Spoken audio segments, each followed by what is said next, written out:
الحمد للہ وکفا وسلام علی عبادہ الذین اصطفا اما بعد۔ حضرات محترم، یہ ضروریات دین کورس کا سبق نمبر 82 ہے۔ اس کا موضوع ہے خواب، الہام اور کشف کی شرعی حیثیت۔ یہ سبق 6 نکات پر مشتمل ہے۔ نمبر 1، خواب کی 3 قسمیں۔ نبی اکرم صلی اللہ علیہ وسلم کا ارشاد ہے، پہلی قسم سچا خواب جو اللہ تعالیٰ کی طرف سے خوشخبری ہے، اور دوسری قسم ایسا خواب جو شیطان کی طرف سے آدمی کو غمزدہ کرنے کے لیے ہے، اور تیسری قسم وہ خواب جو آدمی کے اپنے خیالات ہیں۔ خواب کی ان تینوں قسموں میں فرق کرنے کا کوئی یقینی طریقہ موجود نہیں۔ انبیاء کے خواب سب سچے ہوتے ہیں اور اللہ تعالیٰ کی طرف سے وحی ہوتے ہیں، اور نیک لوگوں کے خواب عموماً سچے ہوتے ہیں اور عام لوگوں کے خواب کبھی سچے ہوتے ہیں۔ خواب اگر رؤیا صالحہ بھی ہو تب بھی اس کی حیثیت دل خوش کرنے والی ایک خبر کی ہے، اور اس خواب سے بھی کوئی شرعی حکم ثابت نہیں ہوتا۔ جھوٹا خواب بنانا بڑا گناہ ہے۔ نبی اکرم صلی اللہ علیہ وسلم کا ارشاد ہے، جس نے جھوٹا خواب بنایا اسے قیامت کے دن جو کے 2 دانوں میں گرہ لگانے کا کہا جائے گا، اور وہ ہرگز ایسے نہیں کر سکے گا۔ نمبر 2، ڈراؤنا خواب دیکھے تو کیا کرے؟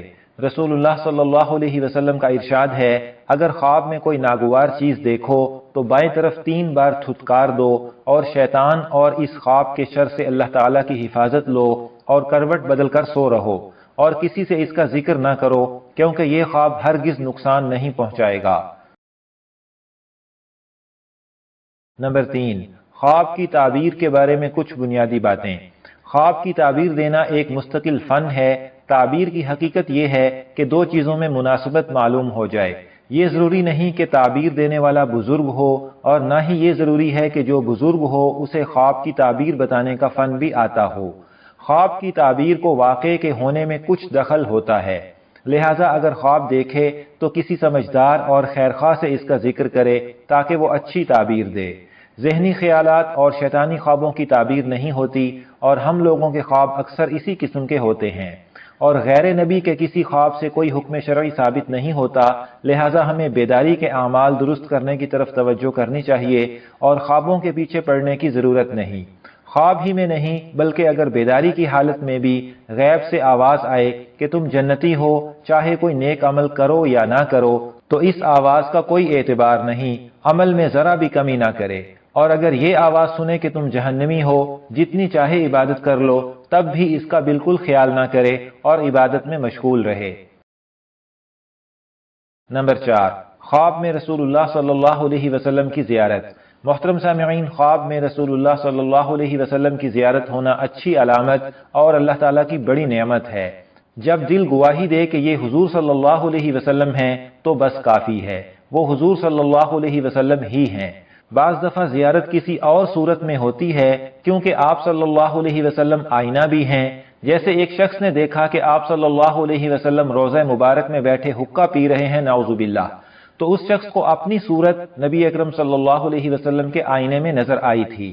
حضرت شاہ عبدالعزیز رحمہ اللہ کی رائے یہ تھی کہ حضور صلی اللہ علیہ وسلم کو جس حلیے میں بھی دیکھے وہ حضور ہی ہیں، اور جو کمی ہو وہ اس دیکھنے والے کی کمی ہے۔ جس شخص کو خواب میں رسول اللہ صلی اللہ علیہ وسلم کی زیارت ہو، اس کے بارے میں امید ہے کہ اس کا خاتمہ ایمان پر ہوگا۔ اگر کوئی ایسا خواب ہو کہ اس پر عمل کرنا شریعت کے کسی حکم کے خلاف ہو تو اس خواب پر عمل کرنا جائز نہیں۔ کسی مسلمان نے ایک دفعہ خواب دیکھا کہ نبی اکرم صلی اللہ علیہ وسلم اس سے فرما رہے ہیں، اشرب الخمر، یعنی تو شراب پی۔ علماء سے پوچھا تو انہوں نے متفقہ طور پر یہ جواب دیا کہ تمہارے لیے شراب پینا ہرگز حلال نہیں، تمہیں رسول اللہ صلی اللہ علیہ وسلم کا فرمان صحیح یاد نہیں۔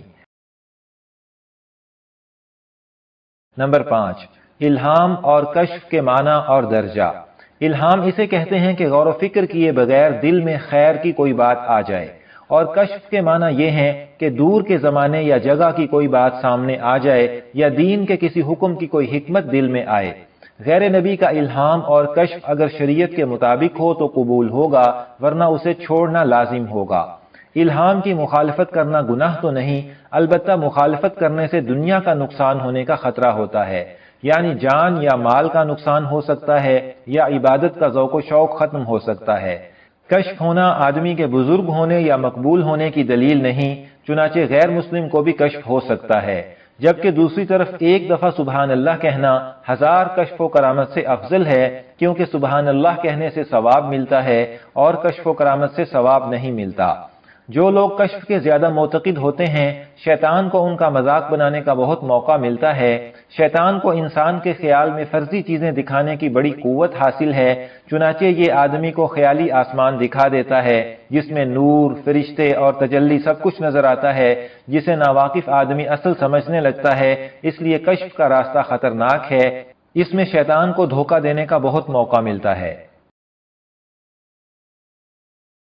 نمبر 6، خواب، کشف وغیرہ بہت کم درجے کی چیز ہیں، اعمال کی اصلاح اصل کمال ہے۔ بعض بزرگ ایسے بھی گزرے ہیں جنہیں کثرت سے رسول اللہ صلی اللہ علیہ وسلم کی زیارت ہوتی تھی، انہیں صاحب حضوری کہتے ہیں۔ ان بزرگوں میں سے ایک حضرت شیخ عبدالحق محدث دہلوی رحمہ اللہ بھی ہیں۔ یہ ایک دفعہ کسی درویش سے ملنے گئے، درویش نے شیخ کا اکرام کیا اور ایک پیالہ شراب کا پیش کیا کہ یہ بھی نوش کریں۔ شیخ نے انکار کیا کہ یہ تو حرام ہے، میں نہیں پی سکتا۔ درویش نے اصرار کیا کہ اگر نہ پیے گا تو پچھتائے گا۔ شیخ نے جواب دیا، ہرگز نہیں، جو شخص شریعت پر عمل کرے گا کبھی نہیں پچھتائے گا۔ یہ کہہ کر واپس چلے آئے۔ رات کو خواب میں جب رسول اللہ صلی اللہ علیہ وسلم کی خدمت میں حاضر ہوئے تو دیکھا جس مکان میں آپ صلی اللہ علیہ وسلم تشریف فرما ہیں اس کے باہر وہی درویش پہرا دے رہا ہے۔ شیخ نے اندر جانے کی اجازت چاہی تو درویش نے کہا کہ جب تک میرا کہا نہ مانو گے تب تک اندر نہ جانے دوں گا۔ خیر یہ مجبور ہو کر واپس لوٹ آئے۔ صبح کو پھر اس درویش کے پاس گئے۔ وہ درویش ایسا صاحب کشف تھا کہ شیخ کے واقعہ بیان کرنے سے پہلے ہی کہنے لگا، کیوں دیکھا ہمارا کہنا نہ ماننے کا یہ نتیجہ ہوا کہ حاضری سے محروم رہے۔ شیخ نے جواب دیا، اگر حاضری سے محروم رہا تو کیا ہوا؟ آپ صلی اللہ علیہ وسلم مجھ سے راضی تو ہیں؟ اگر میں شراب کا پیالہ پی لیتا تو گو حاضری نصیب ہو جاتی، لیکن آپ صلی اللہ علیہ وسلم مجھ سے ناراض ہو جاتے۔ شیخ نے یہ بھی کہا کہ تو جو اپنے ایسے تصرفات دکھا کر یہ چاہتا ہے کہ میں تیرے دھوکے میں آ جاؤں گا، یہ ہرگز نہیں ہو سکتا، بلکہ اگر اس سے زیادہ تصرفات بھی دیکھ لوں گا تب بھی شریعت کے احکام کو نہیں چھوڑ سکتا۔ اگلی رات پھر یہی واقعہ ہوا کہ درویش نے خواب میں زیارت نہیں ہونے دی اور صبح کو ملاقات میں بھی پہلے دن والی گفتگو ہوئی۔ تیسری رات پھر جب شیخ نے رسول اللہ صلی اللہ علیہ وسلم کی خدمت میں حاضر ہونا چاہا تو درویش نے روک لیا۔ اسی وقت شیخ نے نبی اکرم صلی اللہ علیہ وسلم کی آواز سنی کہ کیا بات ہے، 2 دن سے عبدالحق نہیں آئے۔ اب شیخ نے باہر سے عرض کیا کہ حضور یہ شخص مجھے اندر نہیں آنے دیتا۔ بس رسول اللہ صلی اللہ علیہ وسلم نے درویش کو فرمایا، اکسا یا کل، یعنی دور ہو اے کتے، اور صحابہ سے فرمایا اسے نکال دو۔ چنانچہ وہ نکال دیا گیا اور شیخ اندر حاضر ہو گئے۔ صبح کو اس درویش کے پاس پہنچے تو اس کے مریدوں نے بتایا کہ صبح کو یہاں سے ایک کتا نکل کر گیا ہے۔ شیخ نے سارا واقعہ انہیں بتایا اور ان سب لوگوں نے توبہ کی۔ یہ کتا وہی درویش تھا، اسے کتے کی صورت میں مسخ کر دیا گیا۔ اس واقعے سے معلوم ہوا کہ خواب، کشف اور تصرفات وغیرہ بہت معمولی چیزیں ہیں، کمال دراصل شریعت کی پابندی ہے بس۔ یہاں پر ضروریات دین کورس کا سبق نمبر 82 مکمل ہوا۔ انشاءاللہ تعالی سبق نمبر 83 کا موضوع ہوگا سیرت خلفائے راشدین رضی اللہ عنہم۔ اللہ تعالی ہمیں اعمال کی اصلاح کی توفیق عطا فرمائے، آمین۔